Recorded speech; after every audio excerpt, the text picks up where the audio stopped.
Страхотно хореографическо начало. Първи диагонал. Силиваш. Отлично. Много бързо, много добра височина и скорост.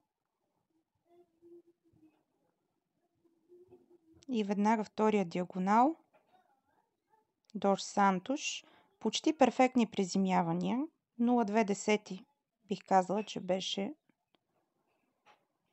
единственият дидакшън. Изключително силна и динамична земя. Тук бих казала, че загуби баланс на лофтърне и може да се каже, че получи и там дидакшън. Но има много, много добра динамика. Третия диагонал. Чудесно, а тук е вкарала и уип, който ми се струва, че преди го нямаш.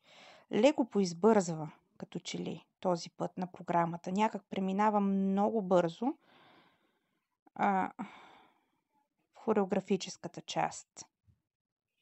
Нещо, което по принцип не прави, но тук може би е леко припряна.